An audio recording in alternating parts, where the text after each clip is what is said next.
first and most important learning here. And Douglas McGregor wrote this book in the end of 1960s. It's called The Human Side of the Enterprise. And in this book, he wrote about theory X and theory Y, about how the human mind works and how we view other people. So with the X view, we believe that people are lazy, unmotivated, they don't want to work, they don't want to take responsibility, you have to bribe them with sticks and carrots and rewards, you know, or punish them. But if we believe in another way of seeing people, theory Y, then we believe that people want to be the best they can be in their lives, and they want to contribute to create value for other people. And they also will do that and take responsibility if they get the right prerequisites and conditions in our organization system, and if they are seen and heard and given the opportunity to contribute with all of themselves and their intrinsic motivation. So you can, of course, ask yourself, am I X or Y, or am I behaving like X or Y? And that the answer to that may lie in your organization's system. If you're behaving like X, then you probably don't have the right conditions. If you're behaving like Y, you probably have what you need to do your work right. You probably are cared for. You probably have no limitations that would hold you back. So then this X and Y view is probably just prejudice that we have about other people, because we are, of course, all of us, Y people, right? And that's what normally most people say when I ask this question in a keynote session, that, yes, of course we are Y, you know, so where are all the X? They are only in organizations that are dangerous for you, I would say. So why is this important, how we view people? Because how we view people affects how we structure our management processes and our governance structures as well. It all starts with how we view other people and what kind of structures we believe that we need to build to set them up for success. And that's very different. There are supporting structures and there are hindering structures. This is a view from history, work life back then. And it's an example of how the X view of people played out in history. And this time we are in the ironing department. Today, these women are mostly replaced by robots, I would think. It was about doing the same thing over and over and over again.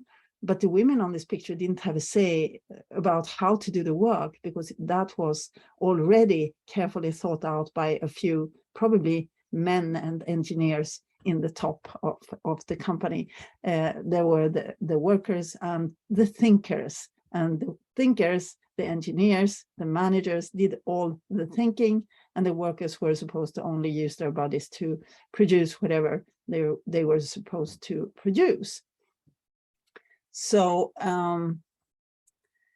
today, we see that artificial intelligence and robotics will actually create more work for us, not less, because you may be afraid that the robots will take over your work, and that will probably not happen, because there won't be a shortage of jobs in the future of work. But if we don't take the right steps, there may be a shortage of the right skills to fill those jobs that will be available. A lot of new jobs are created now every day, new titles that we never heard of before. And there is so much disruption going on in this market. So yeah, a lot happening there. The majority of the workforce will freelance by 2027, so the employee form of work will be less common. And of course, remote work becomes the norm, which we have seen now the last years. And no, I didn't make this slide after we realized that the pandemic was here. I actually made it 2 years before. So now it's happening in reality that we are working remotely most of the time. And you also may have heard of all the big trends happening out there, major shifts in industry is happening, Amazon, Uber, simple things like collaborating in teams with remote tools, communicating, doing meetings, interviews via video, doing banking, ordering a variety of services and products via our mobiles. And globalization, of course, working, traveling, doing business across borders, becoming easier and easier. And from being a citizen of a country or a town primarily to becoming a citizen of the world, really. And all of us are just citizens of the world. The shift to knowledge work, so the picture with the women there in the ironing department, they were working with their hands, with their brains more or less turned off, and we are moving towards producing products and solutions where we are using our creativity and innovation and not our bodies at all. Climate change, yeah, it's happening, and we are living in this environment that is changing at a faster rate, and we'll need all our ingenuity and innovative capacity for our planet to remain viable for humans. And the sharing economy, that's also a big trend. Companies like Uber and Airbnb have appeared as a reaction on the waste and materialism that characterized the latter part of the industrial era. And this is a counter-reaction on a lifestyle that is not really viable for the planet, and it continues to grow. Not everybody have to own everything, and people are sharing houses, cars, tools, all sorts of things out there. So these trends are contributing to a lot of change and VUCA, as you have heard about. And in this complex reality that we are today living in, we have to move from viewing the organization as a machine that can be controlled and managed to viewing it as a social system, which is it really is. It is in reality about individuals and interactions and relationships, and about spanning boundaries between different departments and communicating cross-functionally. People are not cogs in a machinery. They have feelings, dreams, challenges, and thoughts, and they cannot be controlled as we have thought about it before. People are not robots. They are complex adaptive systems that work from intrinsic motivation. Just like teams are also complex adaptive systems, and organizations are complex adaptive systems. So you get a lot of complexity there if you put all that complexity together.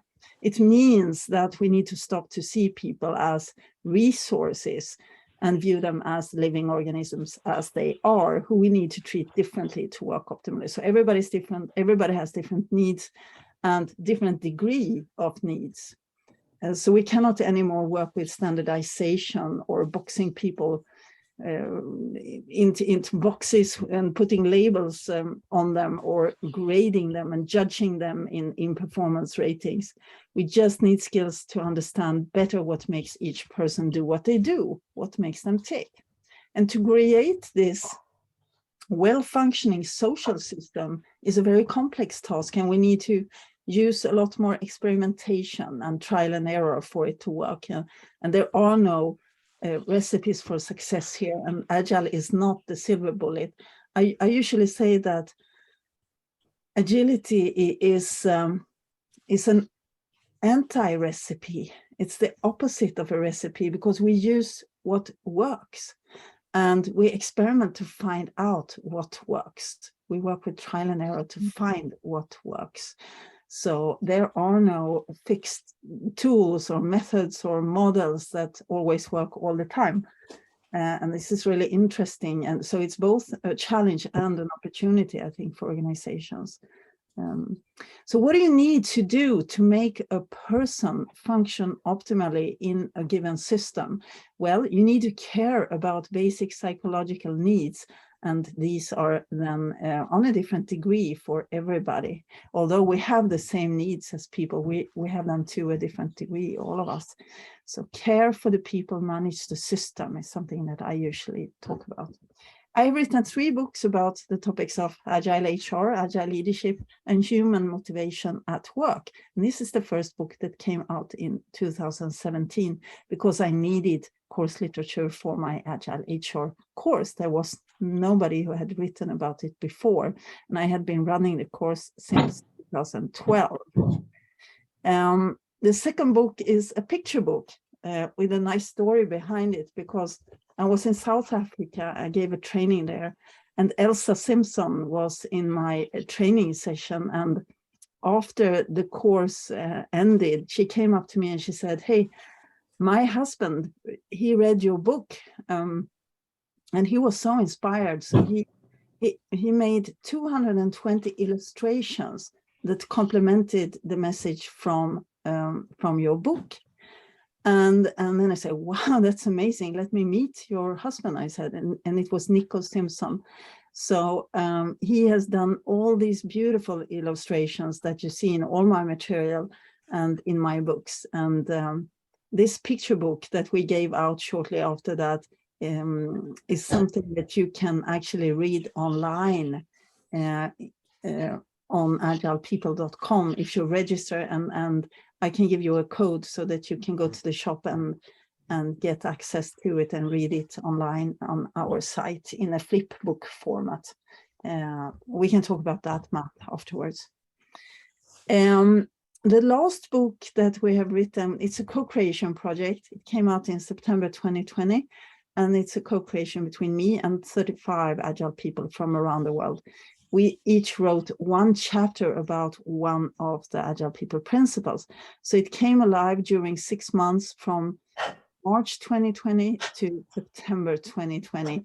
No project manager, no project plan, nobody in charge of anything, just a lot of dedicated people who wanted to contribute to a better world of work. An amazing co-creation project, I would say. The problems with traditional leadership and HR, we're going to deep dive into that.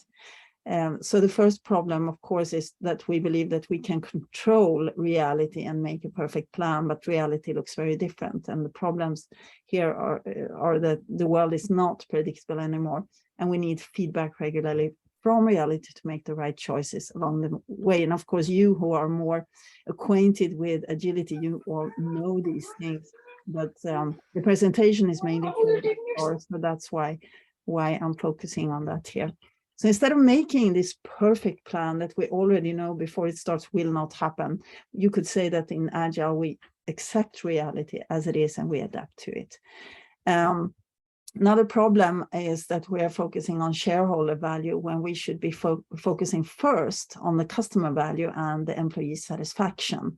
Happy employees serve customers, and the happy customers will lay the foundation for a profitable organization that can deliver value to the shareholders. But this is a consequence of the value creation happening between employees and customers.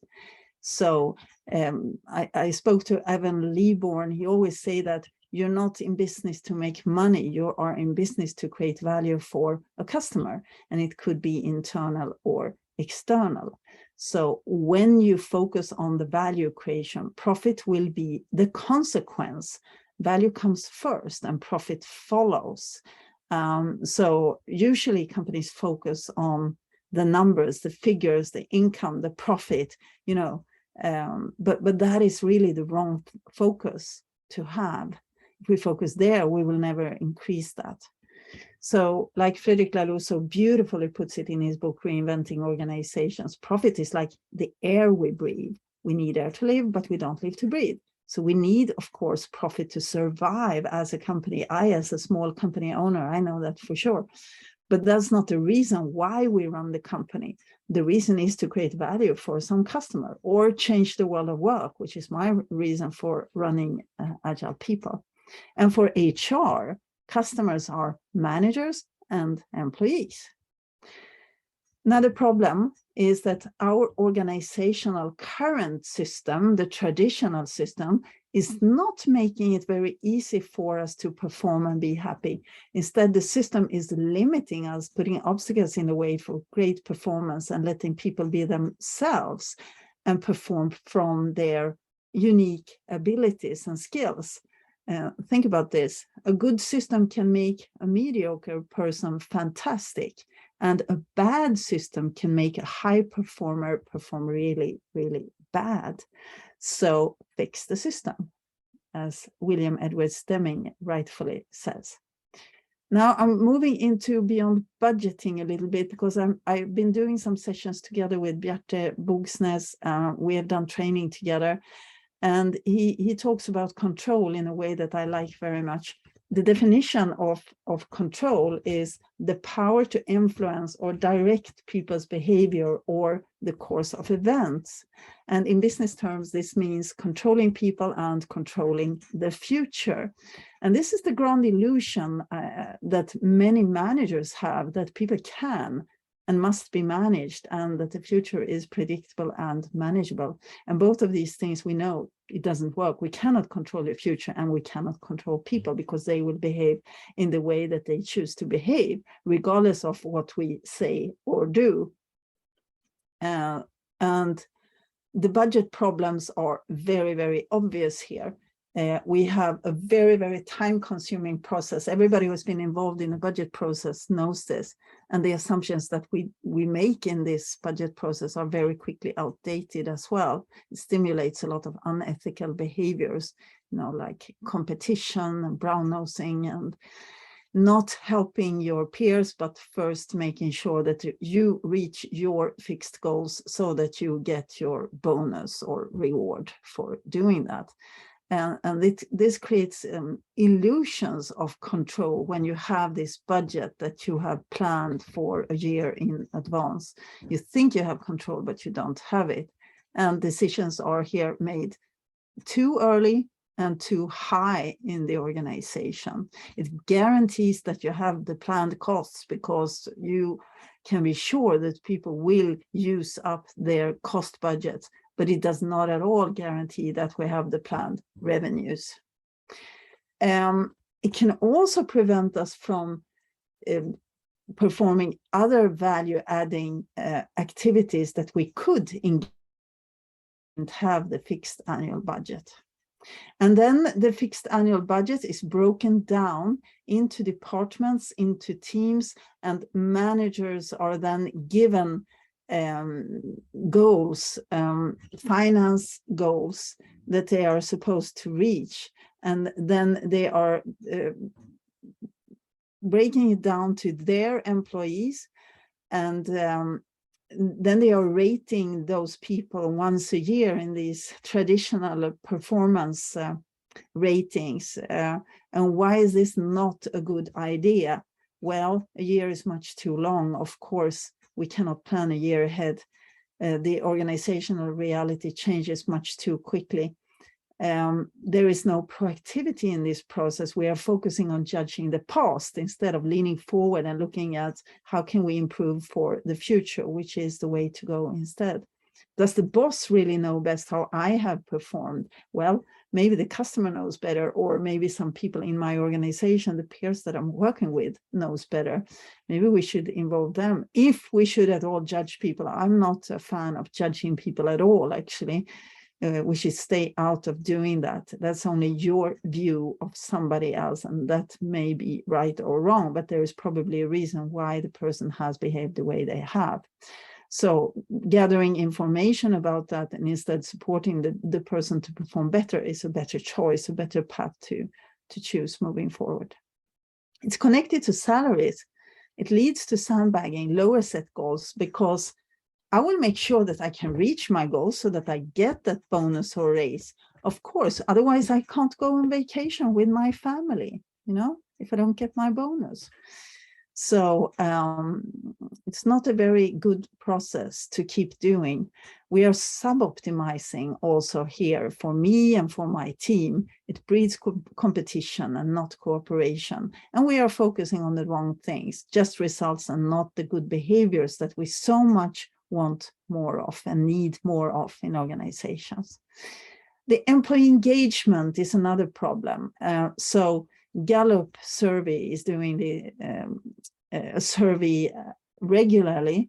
I think last time was a few years ago, but it's called State of the Global Workplace. And it shows the level of engagement, the different levels of engagement, the very passionate and engaged people who drive themselves, with creativity and passion and joy towards the organization's goals. And then we have the big chunk in the middle, the gray bar here, 67% who are not engaged, and they're more or less indifferent. They're doing their job, but they're not doing it with energy and joy.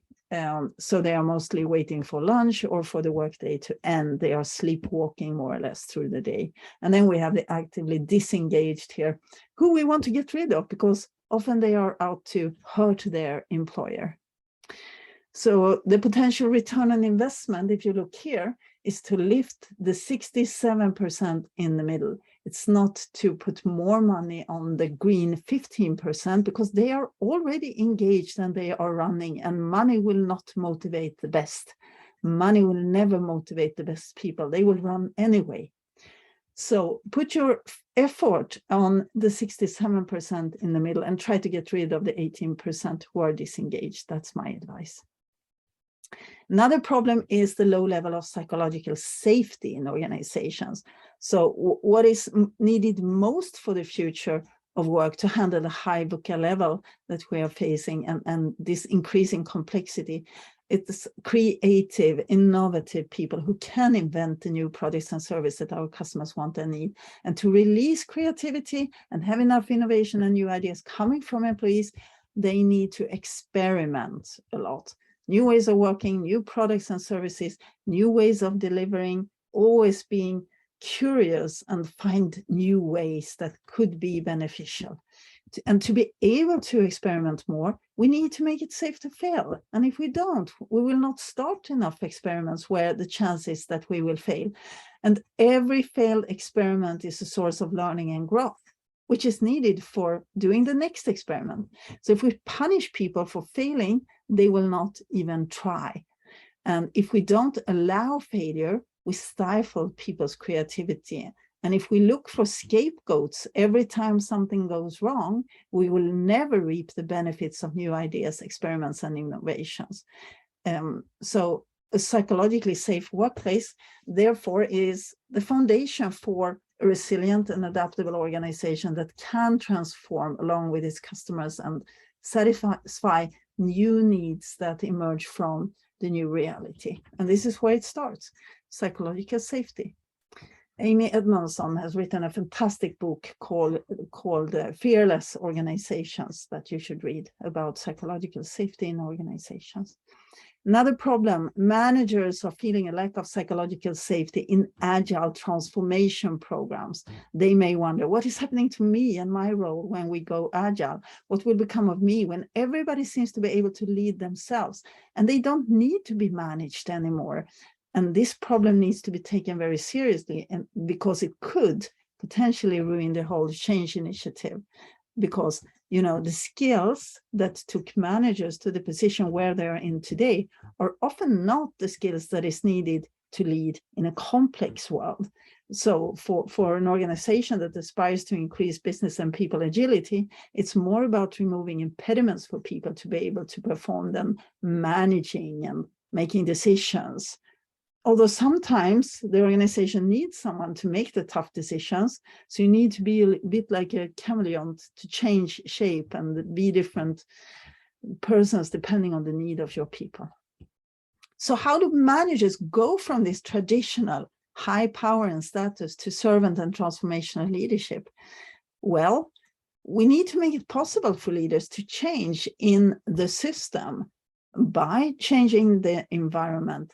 And we need to inspire leaders to find that intrinsic motivation to do it and to help them to attain an agile mindset. But these are two conflicting goals, as it's only the leaders who can change organizational structures that will make it possible for increased business agility to happen. And to do that, they need the mindset, but they can only get the mindset by having the right structures and the environment in the first place. So this is a catch-22 dilemma that is very difficult to solve. It's also totally different skills that they will need for the future of work. But then, okay, so talking about all these different problems, now to the central question, what should we do instead? And I have some thoughts about that. what we should do instead. So the first one, caring for people's needs. Companies who truly cared about people during the pandemic, they performed best through this time. Organizations where all the people elements were lip service in the name of a fatter bottom line had the hardest time with these transitions. And organizations where leaders care about people, invest in them, talk to them, and help them to manage the stress and anxiety that they were feeling, had a much easier time flipping to feel good during COVID times. Gallup also concluded in their survey with hundreds of thousands of people from all around the world in all professions, all industries, all different kinds of roles, that businesses that orient performance management systems around basic human needs for psychological engagement get the most out of their employees, which is fantastic, I think, that they could conclude this. So what does that mean? What does that mean? We see that culture is made up of shared everyday habits and behaviors, and these habits are shared through social interactions and become rapidly normative without us even knowing it. So, of course, in short, nap pods are nice, as are bars and pool tables, but that's not your culture. The culture is what your people say and do every day. And it's like an organization's shadow. You can't really touch it, but it's there anyway. And behavior is a function of a person in their environment. This formula was very famous by Kurt Lewin, 1936. He created this one. And that means that there are two ways to affect human behavior. The first one is you are the person you are. It's your personality traits, and it's difficult to change. It can be changed, but it's difficult to change your personality. Not many people manage to change their personalities. It's much easier to change the environment, which is what the E stands for here. So that's your system, that's your organization system. So you make it easy for people to be themselves, live their needs, and be the people they are within the frames of your organizational system. And then like that, we can actually change the culture in that way, not by a cultural change program. It never works. One model that we use in Agile People to find out about basic human psychological needs is the REISS motivation profile. Here we find why people do what they do. And when you know the why, you make it possible for everybody in the organization to live their basic needs. So there are tools for this, to finding out not the behaviors, but the why behind the behaviors. Why are you doing this? What is the reason, the underlying reason for your behavior? It may be that different underlying needs lead to the same behavior. And it could be that one underlying need can lead to different behaviors. So the important thing is not the behavior, it's what is underlying. How can we affect that, the human basic psychological needs, or motives, we can also call them. So what does it mean for leadership development and leaders here? Well, we believe in Agile People that leaders and HR need to take an entirely new role. And we call it the Agile People leader or the Agile People coach. And we created this new role because we believe it will be crucial for HR and leaders to change their role fundamentally in order to support their organizations post-COVID, and for the people to be able to increase agility in all corners of the company. And I'm not going to describe that role here, I'm just going to say and conclude that if we can understand people on a deeper level and link their engagement to what they do every day and to the overall goals and vision of the organization, we can have happier, more profitable customers, higher profit, and we may even be able to reach that vision in the end with our combined effort and collective intelligence. And this is research. This one is called Putting the Service Profit Chain to Work. It was an article in Harvard Business Review already in 1994, that there is a pattern here, let's say, happy employees, happy customers, profitable organizations, and reaching that vision or purpose. So what about leadership, agile leadership for the future of work? What does that mean, and how do leaders need to change? We're going to spend a few minutes on that.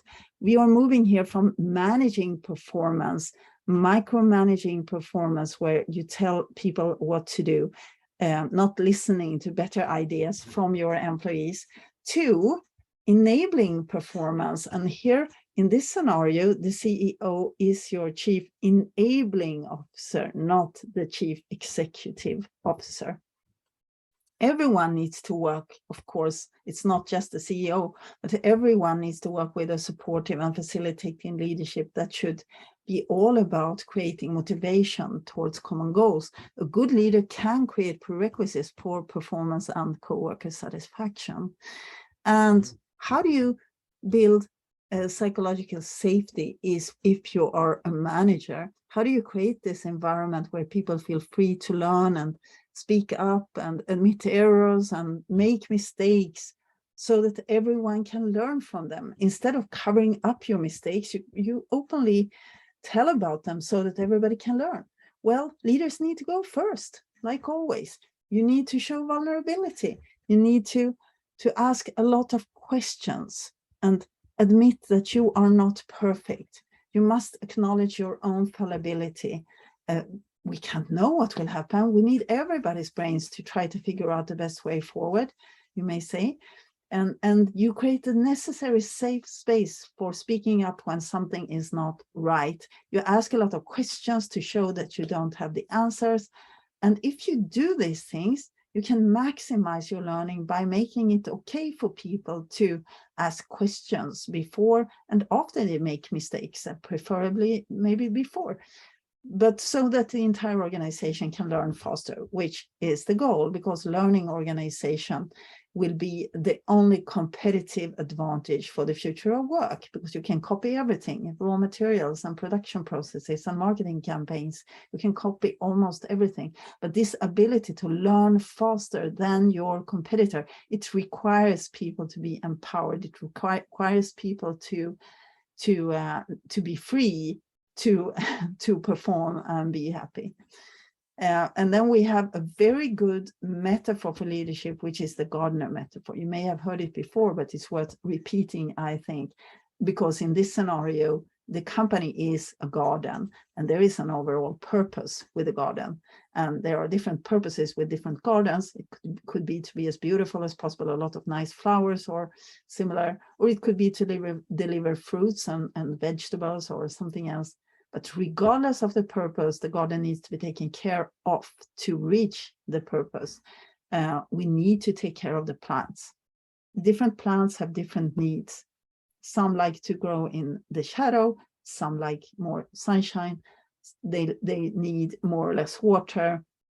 Some like to grow very tightly together with other plants of diverse kinds to develop faster and become beautiful together. Some need a lot of space around them. They are more independent. They like to work alone, you know. Some grow slower. Some grow faster. The pace is not the same.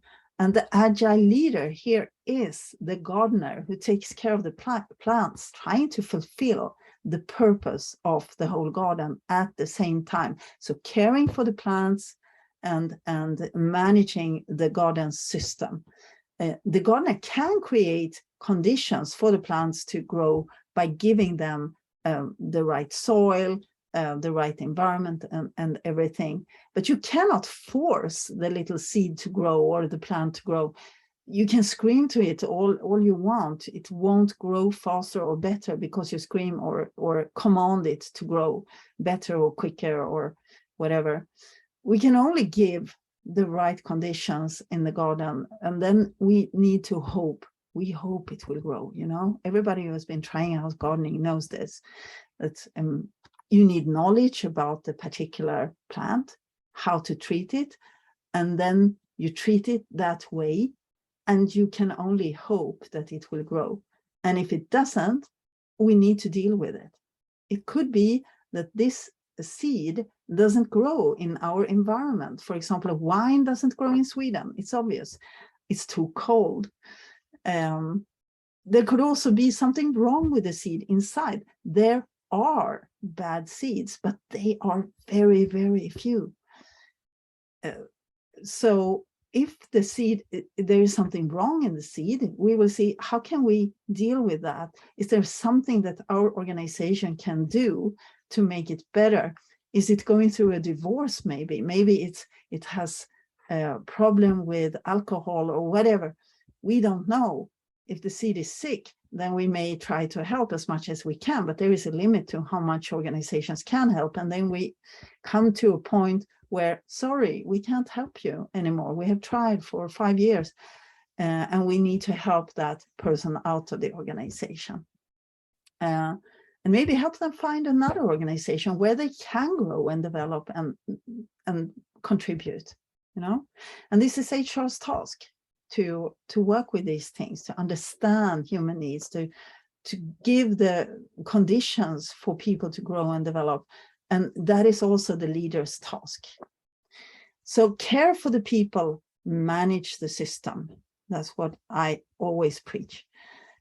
The difference then between the traditional manager and the agile people leader or agile people coach, we're going to look at some differences, or from to. I know some people never like this from to picture, but it's not that we are only doing one side. There is always a mix. But what do we lean towards?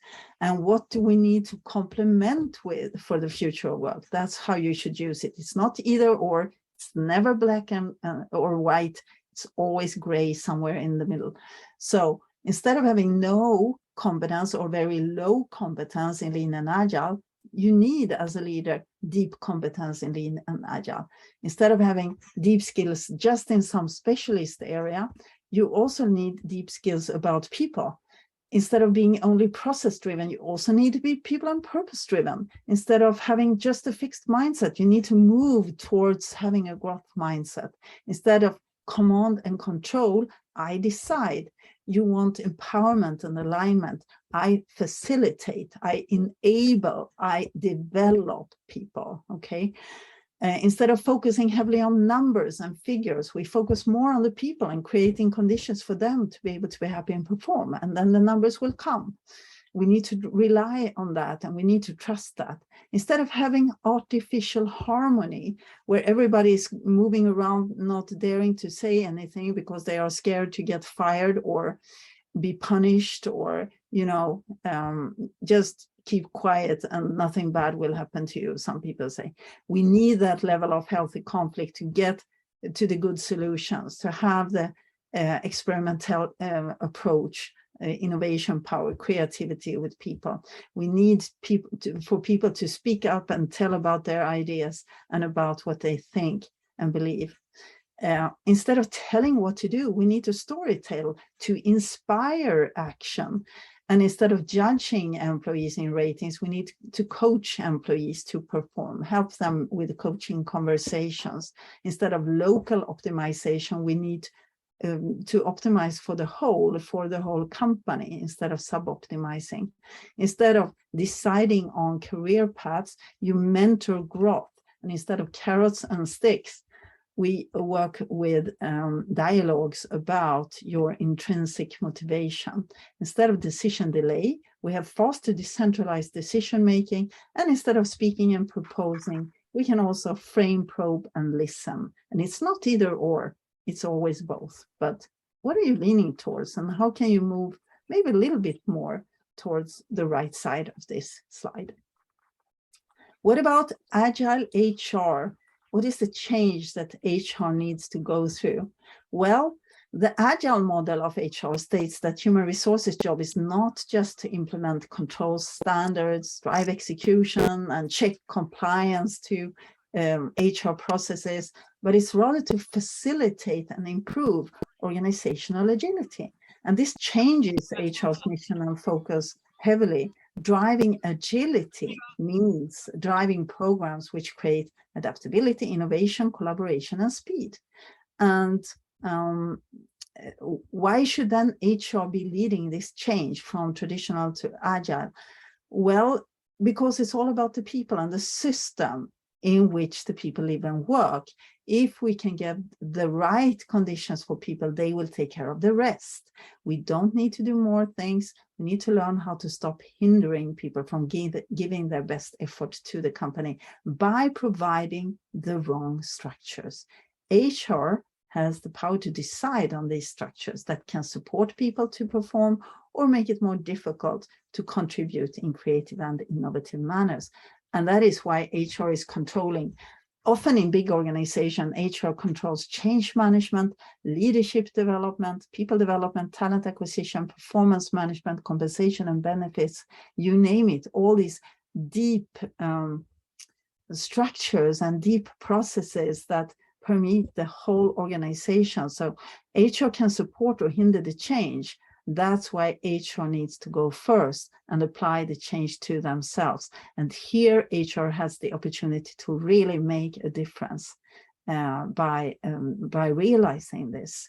One thing here is about job descriptions. Often we are boxing people into limiting job descriptions, but these boxes should instead be something that you stand on, not something that you live in. You start from your job description and then you can go in many different directions from there.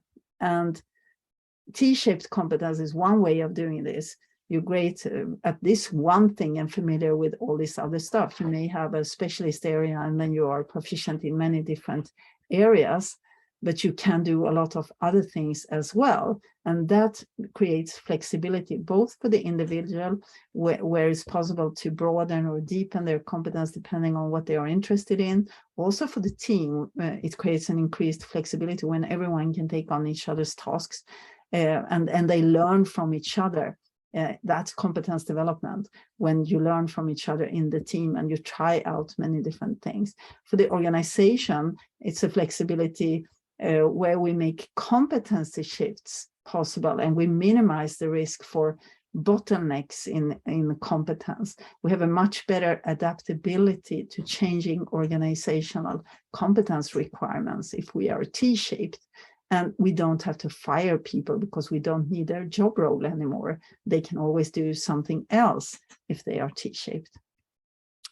So the learning journey then for an HR professional, how does that look like? Well, instead of having just extensive HR process competence, they also need to understand complex systems. Instead of having just deep skills in some HR specialist area, they need deeper general people skills in psychology, sociology, relationship management, and all of these human skills. Instead of having no formal power to lead transformation, we need to trust them to influence the transformation. And instead of being stuck in certain roles, they need to have the flexibility to wear different hats depending on the need of the people. Instead of having one size fits all training and solutions, we have solutions tailored towards unique local needs. And instead of developing and deliver solutions to the business, we develop solutions together with the business, where we invite the people to give feedback on what we are doing and delivering in small sprints with Scrum and maybe Scrumban or whatever tools you're using. Mainly supporting the managers, you are actually supporting all the people in an organization, all the employees, And managers are also employees, of course. Instead of having that slightly parental view, checking compliance, we need to treat employees as adults if we are HR. And instead of focusing on individual performance, we enable performance in our organizational system by making sure that we are communicating across borders. That's called boundary spanning, by the way, when we communicate across different kinds of borders, functional and knowledge areas and external, internal. And there are so many borders. It's we and them always, you know. Instead of expecting answers, they need to learn listening and observing skills. And instead of checking compliance, enable improvement. And instead of being back office workers, they need to walk the floor, go to Gemba, go out there, talk to the people, follow the salespeople on a customer visit, and mingle with people to understand their needs so that you can help to coach and fulfill every team's needs out there. Agile HR and agile leadership can be seen from two different perspectives in a large organization. It's the internal methods that HR and leaders are using, the ways of working that they are using internally in the team. How should they work together? So they start by applying it to their own little team. And then it's the deliverables to the rest of the organization. How will they look and feel? What should HR and leaders deliver together with the business? So these are two different perspectives on Agile HR and Agile leadership. And HR can use retrospectives for continuous learning. They can be more customer focused, creating value for managers and the co-workers. They can work with quick feedback loops where they involve the managers and the co-workers. They work in cross-functional teams with HR specialists and generalists, striving towards more T-shaped people. And they can also use Scrum for HR projects. It works perfectly. I've done it many times. Kanban is a great way to start visualizing in HR. Lean for paying salaries, because it's about an efficient process, improving it all the time, and transparent people information across HR functions and to the whole organization as much as possible, taking, of course, into account the restrictions and GDPR and similar regulations. Agile HR Manifesto is something we did a few years ago. I'm not going to repeat that. You can go to agilhrmanifesto.org, and there are also a few principles that we try to follow in the Agile HR Manifesto. And then we have career and succession planning, the traditional way. We can think about what behaviors does that lead to when we promote certain people from the team to become leaders. And we have these career ladders that we are providing for employees, and reflect on what behaviors are these fixed paths encouraging, focusing maybe on their own role, their own career, sub-optimizing for themselves instead of taking on many different roles and helping others. So big challenges come from that. So career and succession looks totally different in an agile organization. So tell me about your career goals. How often have you said that to a person you're managing or mentoring only to get a blank stare in return? Perhaps the person confides that they don't know what a goal should be, or even whether there are opportunities to advance at your company. And how do you then begin to provide support?